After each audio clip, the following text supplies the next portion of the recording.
Hello बच्चों, मैं Nitish Agarwal Agarwal classes से आज आपको शेयर एंड डिविडेंड के इंपॉर्टेंट प्रॉब्लम कराने जा रहा हूँ। बच्चों, मैंने दो वीडियो आपको शेयर एंड डिविडेंड के भेजे थे। पहले वीडियो में मैंने आपको फॉर्मूले समझाए थे और कुछ सवाल करके दिखाए थे। उसके बाद दूसरे वीडियो में भी मैंने बुक के कुछ सवाल करके दिखाए थे। आज बच्चों मैं बोर्ड के कुछ इंपॉर्टेंट प्रॉब्लम कराने जा रहा हूँ जो बोर्ड पॉइंट ऑफ व्यू से बहुत इंपॉर्टेंट होते हैं। बच्चों, अगर आप इन सवालों को अच्छे से लगाओगे तो आपका बोर्ड का पेपर आसानी से सॉल्व हो जाएगा। तो चलो बच्चों, जल्दी से कॉपी किताब निकालो और स्टार्ट करते हैं पहला प्रॉब्लम। हाँ तो बच्चों, एक सवाल है आपके सामने। इसमें नंबर ऑफ शेयर्स दे रखे हैं कंपनी के 500, नॉमिनल वैल्यू है 120 और जबकि एनुअल डिविडेंड जो है कंपनी दे रही है 15% का। तो टोटल अमाउंट ऑफ डिविडेंड निकालना है। तो बेटा डिविडेंड का फॉर्मूला हम लोग पहले लगाएंगे पहला पार्ट करने के लिए। Percentage dividend into number of shares into nominal value upon 100। बच्चों, सवाल में नॉमिनल वैल्यू 120 रुपीज और परसेंटेज डिविडेंड 15 है। नंबर ऑफ शेयर्स 500 है, 120 अपॉन 100। ये करिए 15 इंटू 120, 15 को 120 से बच्चों इंटू 5, तो ये आ गई 9000 रुपीज। ये कंपनी अपने 500 रुपीज के ऊपर डिविडेंड दे रही है। मिस्टर शर्मा जो इस कंपनी के कुछ शेयर होल्डर थे, 80 शेयर होल्डर है, तो second part dividend gain by mister Sharma. Mister Sharma कितना डिविडेंड गेन करेंगे, तो फिर से डिविडेंड का फॉर्मूला लगाएंगे। तो बच्चों परसेंटेज डिविडेंड है 15%। कंपनी के पास उनके नंबर ऑफ शेयर्स 80 थे, नॉमिनल वैल्यू 120 अपॉन 100। फॉर्मूला मैंने ऊपर वाला यूज किया है। अब ये कट जाएगा तो ये आ गया 1440 रुपीज। मिस्टर शर्मा की जो एनुअल इनकम होगी 1440 होगी। अब बच्चों कंपनी का रिटर्न जो है 3% परसेंटेज रिटर्न जो है डिविडेंड अपॉन इन्वेस्टमेंट इनटू 100। तो बच्चों कंपनी मिस्टर शर्मा को डिविडेंड दे रही थी 1440 और इन्वेस्टमेंट कितना था, 80 शेयर्स थे और जिसकी मार्केट वैल्यू हमें पता नहीं थी, इनटू 100। ये परसेंटेज रिटर्न आपका है 10%। तो बच्चों कंपनी जो है 10% का रिटर्न, कंपनी डिविडेंड दे रही थी 15% का, लेकिन मिस्टर शर्मा को जो रिटर्न मिल रहा था वो 10% मिल रहा था। तो 10% percentage return dividend upon investment into 100। तो ये बच्चों कट गया, ये जीरो इससे कट गया। 8 MV इक्वल टू 1440। तो MV की वैल्यू आ गई, मार्केट वैल्यू 1440 अपॉन 8। 4 के टेबल से काट दिया, 4 2 जा, 4 3 जा, 12 2 4 6 0। तो ये आ गया 180 रुपीज। तो मार्केट वैल्यू शेयर की जो मिस्टर शर्मा ने मार्केट से परचेज किया था 120 रुपए का शेयर, मार्केट वैल्यू उसकी 180 रुपीज आ गई। बच्चों इस सवाल में आपको दिखाया गया है सचिन ने 8500 मतलब 8500 रुपीज इन्वेस्ट किए। 10% कंपनी इसको डिविडेंड दे रही है, जबकि नॉमिनल वैल्यू शेयर की 100 रुपीज थी और मार्केट वैल्यू उसकी 170 रुपीज थी।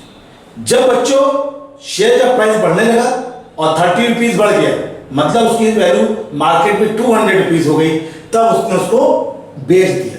उसी को बोलते हैं सेल प्रोसीड। जब हम मार्केट में अपने शेयर्स को बेच देते हैं तो उसको बोलते हैं सेल प्रोसीड। तो बच्चों सबसे पहले नंबर ऑफ शेयर्स कैलकुलेट करेंगे। Investment upon market value. Investment था 8500, मार्केट वैल्यू थी 170, 50 रुपीज के हमने शेयर परचेज किए, मतलब 50 नंबर ऑफ शेयर्स हमने परचेज किए। अब बच्चों इसके बाद हमने जब इसको सेल किया तो न्यू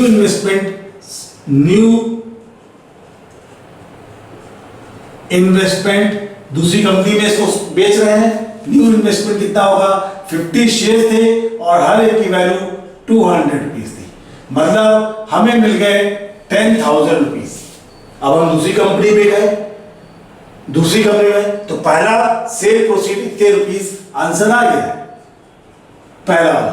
अब हम दूसरी कंपनी में गए और हमने दूसरी कंपनी के 100 रुपीज के शेयर को 125 रुपए में परचेज किया, 125 रुपीज में परचेज किया। तो now again number of shares, investment upon market value. Investment आपने किया था 10,000, मार्केट वैल्यू थी 121, मतलब उस कंपनी के हमें 80 शेयर्स मिले। बच्चों कितने शेयर्स मिले, 80 शेयर्स। तो ये हो गया आपका सेकंड पार्ट का आंसर और ये हो गया आपका फर्स्ट पार्ट का आंसर। तो ये नंबर ऑफ शेयर्स आपको मिल गए। अब बच्चों एनुअल इनकम चेंज निकालना है, तो डिविडेंड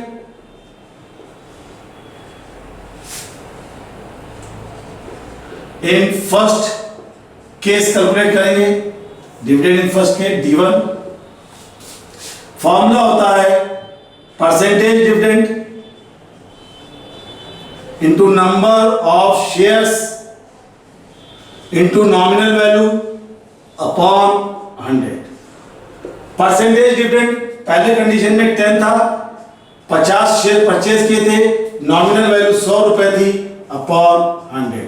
तो बच्चों पहले कंडीशन में 500 रुपीज आपको ऑब्टेन हुए। सेकेंड कंडीशन D2 निकालेंगे, फॉर्मूला फिर से ये लगाएंगे, percentage dividend into number of shares into nominal value upon 100।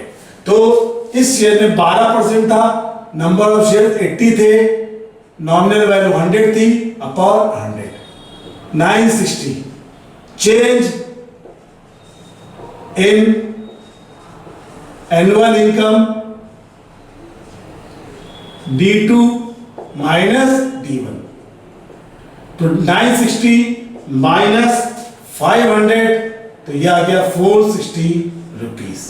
तो बच्चों मिस्टर सचिन ने अपने 8500 रुपीज को किसी कंपनी में इन्वेस्टमेंट किया। कंपनी की शेयर की नॉमिनल वैल्यू 100 रुपीज थी, जबकि मार्केट वैल्यू 170 रुपीज थी। बच्चों वो कंपनी से केवल 50 शेयर खरीद पाए, हमने निकाले यहाँ पे। अब उन्होंने उसको सेल किया दूसरी कंपनी में, सेल मार्केट में सेल कर दिया। कब सेल किया, जब उसकी वैल्यू 200 रुपीज हो गई थी, 30 रुपीज इंक्रीज कर गई, तो 200 रुपीज हो गई थी। तो नंबर ऑफ शेयर्स ये सेल प्रोसीड कराता है बच्चों, यही कहते हैं। फिर number of shares investment upon market value, उससे आपने कैलकुलेट किया। डिविडेंड पहले केस में निकाला, फिर डिविडेंड हमने दूसरे। ये दोनों डिविडेंड का डिफरेंस जो होता है चेंज इन एनुअल इनकम होता है। हाँ तो बच्चों अब एक नया सवाल करते हैं। पिछला सवाल आपको अच्छे से आ गया होगा, इस सवाल में भी कुछ उसी टाइप का है। इसमें कहा गया है एक आदमी ने इन्वेस्टमेंट किया है 22500, मतलब 22,500 रुपीज को इन्वेस्ट किया। नॉमिनल वैल्यू उस कंपनी की 50 थी शेयर्स की और डिस्काउंट उसको 10% मिल रहा है। तो बच्चों मार्केट वैल्यू कितनी होगी, मार्केट वैल्यू जो होगी नॉमिनल वैल्यू माइनस डिस्काउंट, क्योंकि यहां पर डिस्काउंट हो रहा है तो मार्केट वैल्यू अमूमन कम ही होनी है, तो माइनस करके हम लोग कैलकुलेट करेंगे। कितना परसेंट डिस्काउंट मिल रहा है, 10%, तो 10% डिस्काउंट हो गया 45 रुपीज। बच्चों इन्वेस्टमेंट किया था आपने, तो नंबर ऑफ शेयर्स का फॉर्मूला होता है investment upon market value. Investment हो गया आपका 22500, अपॉन 45, तो ये आ गया नंबर ऑफ शेयर्स 500, पहला पार्ट आ गया। Annual dividend second part, dividend percentage dividend into number of shares into nominal value upon 100। Percentage dividend है, आपको 12% था, नंबर ऑफ शेयर्स 500 थे, नॉमिनल वैल्यू 50 रुपीज थी अपॉन 100, तो ये आ गया आपका 60 इंटू 3000 रुपीज। अब बच्चों परसेंटेज रिटर्न निकालना है। Third part, percentage return. Percentage return निकालने के लिए आपको डिविडेंड अपॉन इन्वेस्टमेंट इनटू 100। तो बच्चों परसेंटेज रिटर्न डिविडेंड कितना निकाला था 3000 रुपीज, और इन्वेस्टमेंट कितना हुआ था 22500 इंटू 100। ये 100 कट गया, 25 के टेबल से काट दिया, 25 9, 25 के टेबल से कटा 120, 40 अपॉन 3 मतलब 16, 13 1/3, ये परसेंटेज है। तो बच्चों एक आदमी ने कंपनी में अपना पैसा इन्वेस्ट किया, कंपनी में टोटल पैसा जो इन्वेस्टमेंट किया था 22500, उस कंपनी के एक शेयर की नॉमिनल वैल्यू 50 रुपीज थी, 10 रुपए का डिस्काउंट था, मतलब मार्केट वैल्यू कम थी, मार्केट वैल्यू डिस्काउंट माइनस करने के बाद हमने कैलकुलेट कर ली।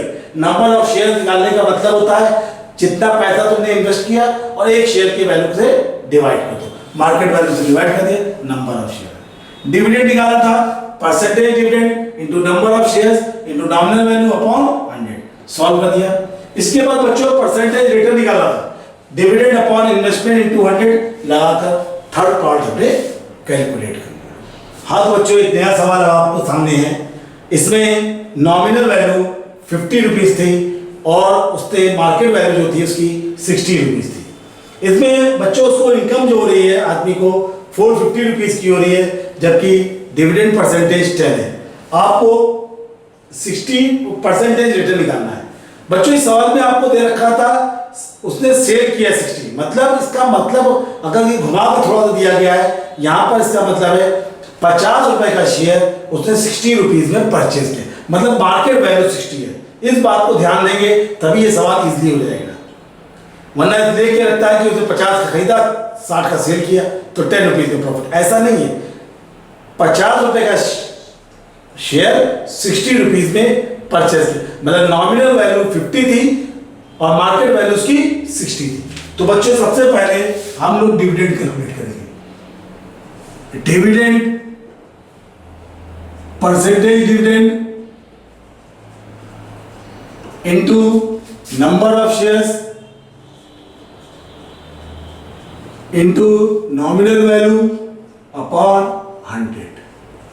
तो बच्चों परसेंटेज डिविडेंड 10 था, नंबर ऑफ शेयर्स को हमने x अज्यूम कर लिया, नॉमिनल वैल्यू 50 थी अपॉन 100। डिविडेंड 450 रुपीज था, ये जीरो कैंसिल हो गया, तो x की वैल्यू नंबर ऑफ शेयर्स 90 आ गई। परसेंटेज रिटर्न का फॉर्मूला बच्चों क्या होता है, percentage return dividend upon investment into 100। आपका परसेंटेज रिटर्न फाइंड करना था, डिविडेंड 450 रुपीज था, इन्वेस्टमेंट 90 शेयर थे और हर एक को 60 रुपीज में आपने परचेज किया था, तो मतलब टोटल डिविडेंड टोटल इन्वेस्टमेंट आपका इतना हुआ इनटू 100। अब बच्चों ध्यान दीजिएगा, 1 2 ये कट गया, 9 5 क्या 50 अपॉन 6, मतलब 25/3 8 1/3 ये आ गया इतने परसेंटेज। तो बच्चों सवाल में हमसे क्या कहा गया था? सवाल में आप देखिए बिल्कुल सिंपल तरीके से कहा गया था कि एक कंपनी से आपने शेयर परचेज किए, नॉमिनल वैल्यू उसकी 50 थी लेकिन आपने मार्केट से परचेज किए, मार्केट वैल्यू उसकी 60 रुपए थी। इनकम जो आ रही है आपको डिविडेंड के रूप में आ रही है, इनकम डिविडेंड होता है। तो डिविडेंड कितना था? 450 रुपीज, जबकि रेट ऑफ डिविडेंड 10% था। आपको 5% रिटर्न कैलकुलेट कर, पहले हमने डिविडेंड वाला फॉर्म लगाया, नंबर ऑफ शेयर्स कैलकुलेट कर लिए, फिर परसेंटेज रिटर्न लगाया, डिविडेंड अपॉन इन्वेस्टमेंट। इन्वेस्टमेंट का मतलब होता है number of shares into market value, number of shares into market value, और सॉल्व कर दिया आपका आंसर। हाँ तो बच्चों अब एक नया सवाल आया है आपके सामने। एक आदमी ने कंपनी में 4500 रुपीज इन्वेस्टमेंट किया, उसको डिविडेंड मिल रहा है 7.5% का, नॉमिनल वैल्यू 100 रुपीज है और डिस्काउंट उसका 10% का है। तो नंबर ऑफ शेयर्स कैलकुलेट करने हैं और उसके एनुअल इनकम मतलब डिविडेंड कैलकुलेट करनी है। तो सबसे पहले बच्चों मार्केट वैल्यू कैलकुलेट करेंगे। मार्केट वैल्यू का मतलब होता है nominal value minus discount. Nominal value आपकी 100 रुपीज थी, डिस्काउंट आपको 10% था, 10% का डिस्काउंट हो गया आपको, ये आपका आ गया 90 रुपीज। अब देखिए number of shares, investment upon market value, investment इतने का था, मार्केट वैल्यू ये थी, ये आ गया 50। तो नंबर ऑफ शेयर्स आपने परचेज कर लिए। अब बच्चों पहला पार्ट आपका ये हो गया complete, number of shares. Second part आपको कैलकुलेट करना है एनुअल इनकम मतलब dividend. Dividend percentage dividend into number of shares into nominal value upon 100। 7.5% था, नंबर ऑफ शेयर्स 50 थे, नॉमिनल वैल्यू 100 थी अपॉन 100। तो ये कैंसिल हो गया, ये आ गया इतने रुपीज। तो बच्चों ये आपकी एनुअल इनकम आ गई। इस सवाल में सिंपल सा आपको नंबर ऑफ शेयर निकाले थे, तो मार्केट वैल्यू पहले हमने कैलकुलेट करी, नॉमिनल वैल्यू से डिस्काउंट माइनस करिए, नंबर ऑफ शेयर्स मिल गए, investment upon market value. Dividend निकालने के लिए percentage dividend into number of shares into nominal value upon 100 और उससे सीधे कैलकुलेट कर लिया। तो बच्चों ये कुछ इंपॉर्टेंट प्रॉब्लम थे जो मैंने आपको करके दिखाए। बोर्ड में लगभग ऐसे ही प्रॉब्लम आपके पेपर में आते हैं।